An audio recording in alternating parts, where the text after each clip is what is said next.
JC ಈ cinema ಬಂದ್ಬಿಟ್ಟು ಚೇತನ್ ಜಯರಾಮ್ ಅವರು ನಿರ್ದೇಶನ ಮಾಡಿರುವಂತ ಮೊದಲನೇ ಸಿನಿಮಾ ಆಗಿರ್ಬೋದು ಸ್ನೇಹಿತರೆ. ಬಟ್ ಈ ಸಿನಿಮಾ ಡಾಲಿ ಧನಂಜಯ ಅವರ ನಿರ್ಮಾಣದಲ್ಲಿ ಬಂದಿರುವಂತ ಸಿನಿಮಾ ಸ್ನೇಹಿತರೆ. ಈ ಸಿನಿಮಾನ ಸೂರ್ಯ ಪ್ರಖ್ಯಾತ್ ಅವರು ಪ್ರಮುಖ ಪಾತ್ರ ಅಂದ್ರೆ ಹೀರೋ ಪಾತ್ರದಲ್ಲಿ ಕಾಣಿಸ್ಕೊಳ್ತಿರೋದ್ರಿಂದ ಈ ಸಿನಿಮಾ ಒಂದು ವಿಭಿನ್ನವಾದಂತಹ love story with underworld with ಕಾಲೇಜ್ನೆಲ್ಲ ತೋರಿಸ್ತಾ ಇದೆ ಸ್ನೇಹಿತರೆ. ತುಂಬಾ ದಿನಗಳ ನಂತರ ಕಾಣಿಸ್ಕೊಳ್ತಿರೋಂಥ ಥ್ರಿಲ್ಲರ್ ಮಂಜು ಅವರು ಕೂಡ ಅವ್ರದೇ ಆದಂತ ಒಂದು ಶೈಲಿಯಲ್ಲಿ ತುಂಬಾನೇ ಚೆನ್ನಾಗಿ ಒಂದು ಪಾತ್ರವನ್ನ ನಿರ್ವಹಿಸಿದ್ದಾರೆ.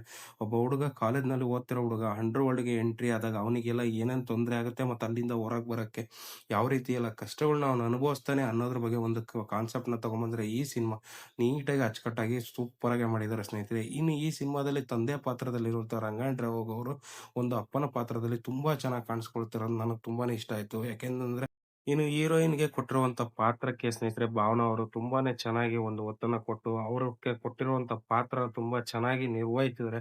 ಮತ್ತೆ ಈ ಸಿನಿಮಾದಲ್ಲಿ ಜೈಲಿನಲ್ಲಿರುವಂತ ಕೆಲವೊಂದು ಪಾತ್ರಧಾರಿಗಳು ಮತ್ತು ಅವರ ಹೆಸರುಗಳ ಬಗ್ಗೆ ನೋಡೋದಾದ್ರೆ ಸ್ನೇಹಿತರೆ ಆಲ್ಮೋಸ್ಟ್ ಆಲ್ ಸೂರ್ಯ ಅವರ ಸಿನಿಮಾಗಳು ನಮಗೆ ನೆನಪು ಬರ್ತದೆ.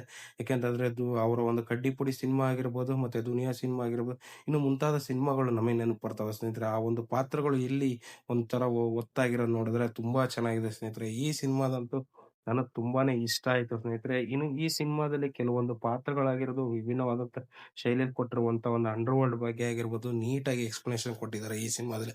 ಇನ್ನು ಥ್ರಿಲ್ಲರ್ ಮಂಜು ಅವರ ಲೇಟೆಸ್ಟ್ ಆಗಿ ಹೇಳೋದಕ್ಕಿಂತ ತುಂಬಾ ಚೆನ್ನಾಗಿದೆ ಅವ್ರ ಪಾತ್ರ.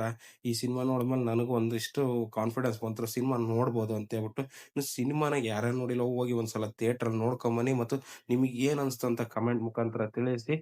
ಆಲ್ರೆಡಿ ಸಿನಿಮಾನ ಯಾರ್ಯಾರು ನೋಡ್ಕೊಂಡ್ ಬಂದಿರೋ ಒಂದು ಕಮೆಂಟ್ ಮುಖಾಂತರ ತಿಳಿಸಿ ಅಂತ ಹೇಳ್ತಾ ಇವತ್ತಿನ ವಿಡಿಯೋ ಮುಗಿಸ್ತಾ ಇದೀನಿ. ವಿಡಿಯೋ ಇಷ್ಟ ಆಗಿದ್ರೆ ದಯವಿಟ್ಟು ಲೈಕ್ ಮಾಡಿ. ಹಾಗೇನೆ ಕಮೆಂಟ್ ಮಾಡೋದು ಮಾತ್ರ ಮರಿಬೇಡಿ. ನನ್ನ ಪೇಜ್‌ನ ಫಾಲೋ ಮಾಡೋದು ಮಾತ್ರ ದಯವಿಟ್ಟು ಮರಿಬೇಡಿ ಅಂತ ಹೇಳ್ತಾ ಇವತ್ತಿನ ವಿಡಿಯೋ ಮುಗಿಸ್ತೀನಿ. ನಮಸ್ಕಾರ.